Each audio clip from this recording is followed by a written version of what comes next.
কারণে দ্রুত সিদ্ধান্ত নিয়ে পাক বাহিনীর বিরুদ্ধে বিদ্রোহ ঘোষণা করেছিলেন জিয়াউর রহমান, সেই কারণ ব্যাখ্যা করতে একটু পেছনে ফিরে যেতে চাই।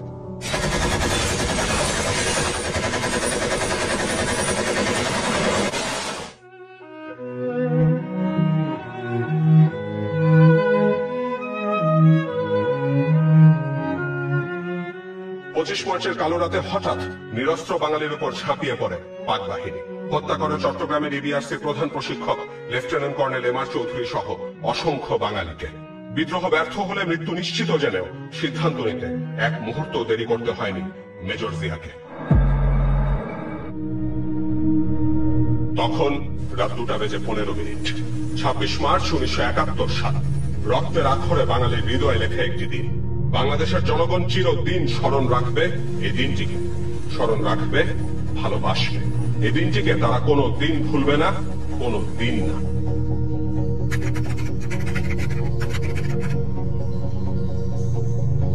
We revolt.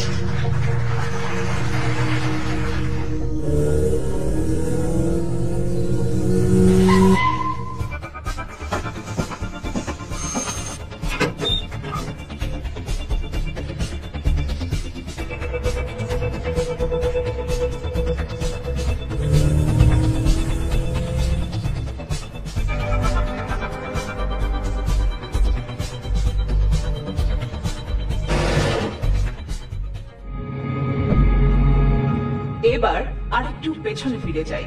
1970 সালের সাধারণ নির্বাচনে বিজয়ী হয়ে পাকিস্তানের কেন্দ্রীয় এবং পূর্ব পাকিস্তানের প্রাদেশিক সরকার গঠনের ম্যান্ডেট পায় আওয়ামী লীগ। কিন্তু হঠাৎ করে 1 মার্চ আহত জাতীয় পরিষদের অধিবেশন স্থগিত করেন ইয়াহিয়া। 2 মার্চ ঢাকা বিশ্ববিদ্যালয়ের কলাভবন চত্বরে প্রথম বাংলাদেশের মানচিত্র খচিত পতাকা উত্তোলন করেন তৎকালীন ডাকসুর ভিপি আসমা আব্দুর রব, এবং 3 মার্চ স্বাধীনতার ইশতেহার পাঠ করেন সর্বদলীয় ছাত্র সংগ্রাম পরিষদের নেতা ও তৎকালীন ছাত্রলীগের সাধারণ সম্পাদক শাহজাহান সিরাজ। 7 মার্চ রেসকোর্স ময়দানে জাতির উদ্দেশ্যে ভাষণ দেন আওয়ামী লীগ নেতা মরহুম শেখ মুজিবুর রহমান। তার এই ভাষণটি কি স্বাধীনতার ঘোষণা ছিল? এক বিদেশি সাংবাদিকের এমন প্রশ্নের মুখোমুখি হয়ে যে জবাব দিয়েছিলেন মরহুম Sheikh Mujibur Rahman, nobody can stop it. Autonomy of East Pakistan. Nobody can stop it. I want my rights. Emancipation. I want my emancipation. I want that. I want to live like a free citizen of a free country. You mean independence? That I don't mean. 7 মার্চে শেখ মুজিবুর রহমান স্বাধীনতার ঘোষণা দিয়েছেন কি দেননি তা তার এই বক্তব্যে স্পষ্ট হয়েছে। 27 মার্চ মরহুম শেখ মুজিবুর রহমান সারা দেশে হরতালের ডাক দেয় তার স্বাধীনতার ঘোষণা দেওয়া না দেওয়ার বিষয়টি আরো স্পষ্ট হয়ে যায়, যেটির উল্লেখ আছে মুক্তিযুদ্ধের দলিল পত্রের 2য় খণ্ডের 788 পৃষ্ঠায়। সংখ্যাগরিষ্ঠ দলের নেতা হিসেবে পাকিস্তানের প্রতিনিধিদের সাথে ডায়ালগে অংশ নেন মরহুম শেখ মুজিবুর রহমান। 1971 সালের 17 থেকে 25 মার্চ পর্যন্ত এই সংলাপ চলছিল কখনো প্রতিনিধি পর্যায়ে, আবার কখনো বা মুজিব, ইয়াহিয়া ও ভুট্টোর ব্যক্তি পর্যায়ে। কিন্তু ইয়াহিয়ার টালবাহানায় ভেঙে যায় এই ডায়ালগ। কিছু না জানিয়েই বাংলাদেশ ত্যাগ করেন ইয়াহিয়া। সংকট আরো ঘনীভূত হয়। এর মধ্যেই 25 মার্চে গ্রেফতার হন মরহুম শেখ মুজিবুর রহমান। এরপর এলো সেই কালাপাত। এদেশে নিরীহ জনগণের উপর ঝাঁপিয়ে পড়ে পাক বাহিনী। পাকিস্তান রাষ্ট্র কাঠামোর মধ্যে সংকট সমাধানের সব পথ রুদ্ধ হয়ে যায় চূড়ান্তভাবে।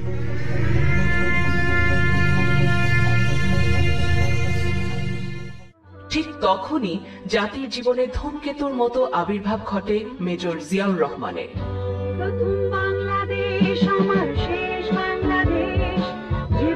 বিদ্রোহী সব বাঙালি সহকর্মীদের সাথে নিয়ে মেজর জিয়া ঘোষণা করলেন উই রিভোল্ট। এখান থেকেই বদলে গেল পুরো দৃশ্যপট। নিশ্চিত হলো পাকিস্তানের ভাঙন, সূচনা হলো স্বাধীনতা যুদ্ধের। চট্টগ্রামের কালুরঘাট বেতার কেন্দ্র থেকে ভেসে এলো সেই কণ্ঠ। আমি মেজর জিয়া বলছি।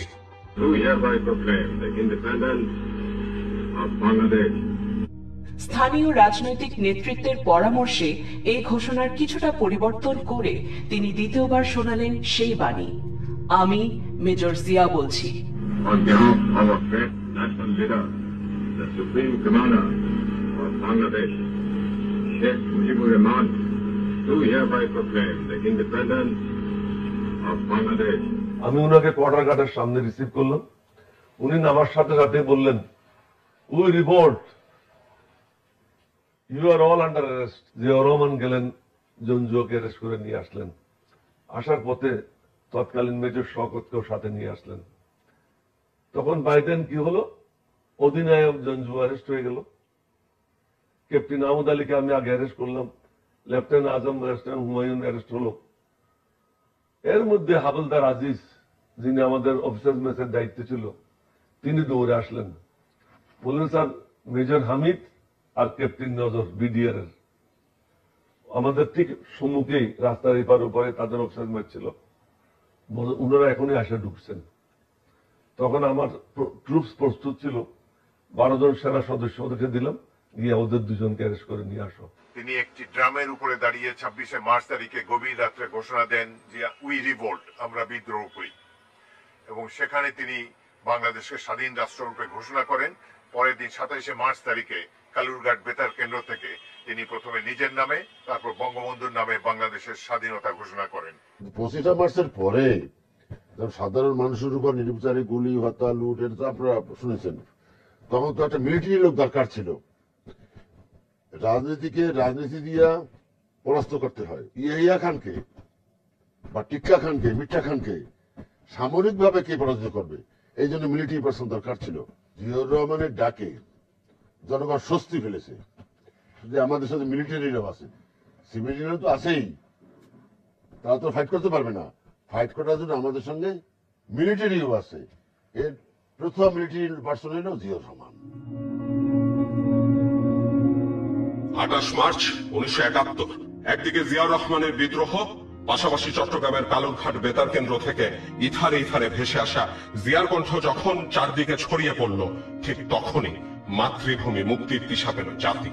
যুদ্ধে ঝাঁপিয়ে পড়ল অন্য সব বাঙালি সেনা এবং ইপিআর সহ দেশের আপামর জনসাধারণ।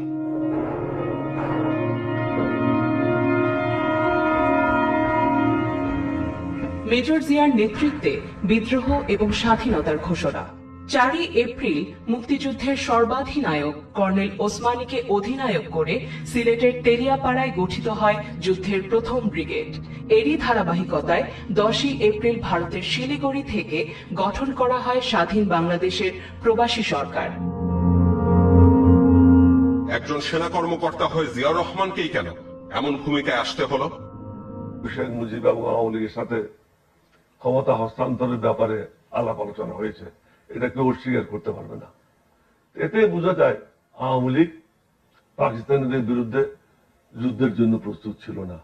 রাজনৈতিক নেতৃবৃন্দ স্বাধীনতার ডাক না দিলেও তখন এই সশস্ত্র যুদ্ধে অংশগ্রহণের জন্য সামরিক বাহিনীর সদস্যরা এই 5টি ক্যান্টনমেন্টে আলাদা আলাদা ভাবে কেউ কারোর সাথে যোগাযোগ না থাকা সত্ত্বেও মুক্তি যুদ্ধে অংশগ্রহণের জন্য ঝাঁপিয়ে পড়েন। 11 এপ্রিল 1971 স্বাধীন বাংলা বেতারে প্রচারিত মুক্তিযুদ্ধকালীন প্রবাসী বাংলাদেশ সরকারের প্রধানমন্ত্রী ও আওয়ামী লীগ সাধারণ সম্পাদক তাজউদ্দিন আহমেদ তার ইংরেজি ভাষণে পরিষ্কার করে বলেন, The brilliant success of our forces and the daily additions to their strength in manpower and captured weapons has enabled the government of the People's Republic of Bangladesh, first announced through Major Ziaur Rahman, to set up a full-fledged operational base from which it is administering the liberated areas. তাজউদ্দিনের ভাষায় major Ziaur Rahman প্রথমে বাংলাদেশের স্বাধীনতা ঘোষণা দেন এবং সেখান থেকেই বাংলাদেশের মুক্ত অঞ্চলগুলো শাসিত হচ্ছে। অর্থাৎ 26শে মার্চ থেকে শুরু করে 17ই এপ্রিল প্রবাসী সরকার গঠন পর্যন্ত জিয়াউর রহমান ব্যতীত কোনো শাসক, প্রশাসক, সরকার বা রাষ্ট্রপ্রধানের দাবিদার ছিলেন না। জিয়াউর রহমানের স্বাধীনতার ঘোষণা ও পরবর্তীতে তার নেতৃত্বাধীন জেড ফোর্সের যুদ্ধকে স্টালিনগ্রেডের যুদ্ধের সঙ্গেও তুলনা করেন তাজউদ্দিন। মুক্তিযুদ্ধের দলিল পত্রের ৩য় খণ্ডের ৮ম পাতায় ১১ এপ্রিল তাজউদ্দিন আহমেদের ভাষণে জিয়াউর রহমানের এই বিষয়টি স্পষ্টভাবে লেখা আছে। এছাড়া ভারতের সরকারি ওয়েবসাইটে বাংলাদেশ ডকুমেন্ট ভলিউম 1 বইটির ২৮৪ পাতায় তাজউদ্দিন আহমেদের পুরো ভাষণটি উল্লেখ করা হয়েছে। প্রখ্যাত কথা সাহিত্যিক হুমায়ুন আহমেদ তার জোছনা ও জননীর গল্পে লিখেছেন, ৭১-এর ২৭ মার্চ শনিবার রাত ৮টায় রেডিওর নব ঘোরাতে ঘোরাতে এই দেশের বেশ কিছু মানুষ অদ্ভুত একটা ঘোষণা শুনতে পায়। মেজর জিয়া নামের একজন নিজেকে রাষ্ট্রপ্রধান ঘোষণা দিয়ে বলেন, আমি বাংলাদেশের স্বাধীনতা ঘোষণা করছি। তিনি সর্বাত্মক যুদ্ধের ডাক দেন। দেশের মানুষের ভেতর দিয়ে তীব্র ভোল্টেজের বৈদ্যুতিক শক প্রবাহিত হয়। তাদের নেতিয়া পড়া মেরুদণ্ড একটি ঘোষণায় রিজু হয়ে যায়। তাদের চোখ ঝলমল করতে থাকে। একজন অচেনা অজানা লোকের কণ্ঠস্বর এতটা উন্মাদনা সৃষ্টি করতে পারে ভাবাই যায় না। মুক্তিযুদ্ধের পূর্বাপর কথোপকথন এই বইটি লিখেছেন মুক্তিযুদ্ধের উপ অধিনায়ক ও সাবেক আওয়ামী লীগ সরকারের মন্ত্রী একে খৈদুল হাসান এবং প্রবাসী সরকারের সশস্ত্র বাহিনীর মুক্তিযোদ্ধা রিক্রুটমেন্ট বিভাগের পরিচালক ও অবসরপ্রাপ্ত উইং কমান্ডার SR মির্জা। তারা তিনজনই এই বইটিতে মুক্তিযুদ্ধের প্রেক্ষাপট এবং জিয়াউর রহমানের স্বাধীনতা ঘোষণার তাৎপর্য তুলে ধরেছেন ঠিক এইভাবে। গোটা মার্চ মাসে রাজনৈতিক নেতৃত্ব কোনো সিদ্ধান্ত দিতে পারেনি। তারা কখনো বলতেন স্বায়ত্ত শাসনের কথা, কখনো ৬ দফার ভিত্তিতে শাসনতন্ত্র রচনার কথা। তাই পাকিস্তানিদের আক্রমণের পরিকল্পনা পুরোপুরি সফল হয় আওয়ামী লীগের রাজনৈতিক নেতৃত্বের সিদ্ধান্তহীনতার কারণে। তারা ঠিক করতে পারেননি যদি পাকিস্তানিদের আক্রমণ নেমে আসে তাহলে আপৎকালে কে নেতৃত্ব দেবে, স্বাধীনতার ঘোষণা করবে কি করবে না। কোন রাজনৈতিক নির্দেশনা ছাড়াই সেনাবাহিনী বিদ্রোহ করল। সেই সংকটময় মুহূর্তে মেজর জিয়ার ভাষণটি বিভ্রান্ত ও নেতৃত্বহীন জাতিকে শক্তি ও সাহস যোগায়। মেজর জিয়া যে কাজটি করতে পেরেছিলেন তা করা উচিত ছিল প্রধান রাজনৈতিক নেতাদের, এবং তার জন্য তাদের পূর্ব পরিকল্পনাও থাকা উচিত ছিল। শেখ মুজিবকে ঘিরে কিছু কথা ও বাংলাদেশ এই বইটি লিখেছেন মরহুম শেখ মুজিবুর রহমানের বড় জামাতা ডক্টর ওয়াজেদ মিয়া। বইটির ৮০ পৃষ্ঠায় ওয়াজেদ মিয়া বলেন, ২৭ মার্চ সন্ধ্যায় বেতারে বারবার ঘোষণা করা হচ্ছিল মেজর জিয়া ভাষণ দেবেন। কিছুক্ষণ পর শুনলাম স্বাধীন বাংলা বেতার কেন্দ্র থেকে মেজর জিয়া বলছি, বাংলাদেশের স্বাধীনতা ঘোষণা করছি। দেশের সর্বত্র আমরা পাকিস্তানি হানাদারদের পর্যদস্ত করে চলেছি। ইনশাল্লাহ আগামী ৪৮ ঘন্টার মধ্যে দেশকে আমরা শত্রুমুক্ত করতে সক্ষম হব। আওয়ামী লীগের সাবেক সংসদ সদস্য, সাবেক সেনাপ্রধান এবং sector commander KM Shafiullah Bangladesh এক ওয়ার বইয়ে লিখেছেন, ২৫ মার্চ রাতে পাকিস্তান সামরিক বাহিনীর বিরুদ্ধে সদল বলে বিদ্রোহ ঘোষণা করেন জিয়াউর রহমান। জানজুয়া ও অন্যদের প্রথমে গ্রেফতার করে এবং পরে হত্যা করে পাক বাহিনীর বিরুদ্ধে যুদ্ধ ঘোষণা করেন। ২৬ মার্চ স্বাধীনতার ঘোষণা দিয়ে পাক বাহিনীকে মোকাবেলার আহ্বান জানান জিয়া। লক্ষ প্রাণের বিনিময়ে বইটিতে জিয়াউর রহমানের স্বাধীনতার ঘোষণা নিয়ে সাবেক আওয়ামী লীগ সরকারের মন্ত্রী ও সেক্টর কমান্ডার মেজর অবসরপ্রাপ্ত রফিকুল ইসলাম যেটি লিখেছেন,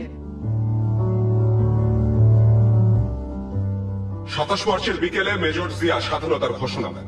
এই ঘোষণা শোনা যায় ২৮ থেকে ৩০ মার্চ পর্যন্ত। সেক্টর কমান্ডার ও মুক্তিযোদ্ধা কর্নেল কাজী নুরুজ্জামান ৭১-এর মুক্তিযুদ্ধ একজন সেক্টর কমান্ডারের স্মৃতিকথা বইটিতে লিখেছেন, মেজর জিয়া দেশের প্রথম প্রেসিডেন্ট হিসেবে স্বাধীনতার ঘোষণা করেছিলেন। মুক্তিযুদ্ধের ৯ মাস এই বইটিতে মুক্তিযুদ্ধকালীন ক্যাপ্টেন এবং পরবর্তীতে আওয়ামী লীগের সংসদ সদস্য সুবিদ আলী ভুইয়া স্বাধীনতা যুদ্ধে জিয়াউর রহমানের ভূমিকা যেভাবে ব্যাখ্যা করেছেন, বেতার কেন্দ্র থেকে সেদিন যারা মেজর জিয়ার ভাষণ শুনেছিলেন তাদের নিশ্চয়ই মনে আছে মেজর জিয়া তার প্রথম ভাষণে নিজেকে রাষ্ট্রপ্রধান ঘোষণা করেছিলেন। ঘোষণা কার নামে প্রচারিত হয়েছিল সেটা বড় কথা নয়, বড় কথা এই যে জিয়াউর রহমান নিজে উদ্যোগী হয়ে ঘোষণা দিয়েছিলেন। ১৯৭৭ সালের ২৭ ডিসেম্বর জিয়াউর রহমানের ভারত সফরে সে দেশের তৎকালীন রাষ্ট্রপতি সঞ্জীব রেড্ডি এক ভোজসভায় মুক্তিযুদ্ধের জিয়াউর রহমানের অবদান সম্পর্কে যে কথা বলেন, ইতোমধ্যে ইতিহাসের পাতায় একজন সাহসী মুক্তিযোদ্ধা এবং প্রথম বাংলাদেশের স্বাধীনতা ঘোষণাকারী হিসেবে আপনার মর্যাদা সুপ্রতিষ্ঠিত হয়েছে। ৭১-এর মুক্তিযুদ্ধে অংশ নেয়া ভারতীয় সেনা কর্মকর্তা lieutenant general JFR Jacob surrender at Dhaka birth of a nation গ্রন্থে স্পষ্ট করেছেন, মেজর জিয়া বেতার ভবনের নিয়ন্ত্রণ নিয়ে ২৭ মার্চ স্বাধীনতার ঘোষণা করেন। সেই ঘোষণা অনেকেই শুনেছেন, যারা নিজ কানে শোনেননি তারাও মুখে মুখে চারদিকে প্রচার করেন। মেজর জিয়াই চট্টগ্রামে পাকিস্তান বাহিনীর বিরুদ্ধে প্রতিরোধ গড়ে তোলেন। দেশটির সাবেক নিরাপত্তা উপদেষ্টা JN Dixit liberation and beyond Indo Bangladesh relations এই বইয়ে বলেছেন, মেজর জিয়া চট্টগ্রাম বেতার কেন্দ্র থেকে প্রথম স্বাধীনতার ঘোষণা দেন এবং পাক বাহিনীকে প্রতিরোধের আহ্বান জানান।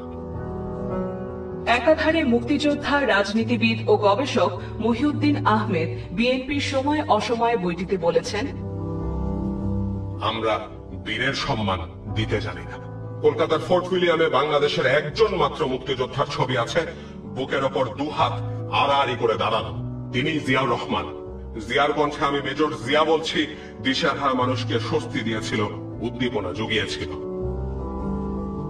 বুদ্ধিজীবী ও ইতিহাসবিদ বদরুদ্দিন উমর লিখেছেন, মেজর জিয়াই ছিলেন সেই ব্যক্তি যিনি ২৭ মার্চ স্বাধীনতার ঘোষণা দিয়েছিলেন, আর সেটা সশস্ত্র বাহিনীগুলোর প্রতিরোধ সংগঠিত করার ক্ষেত্রে সহায়ক হয়েছিল।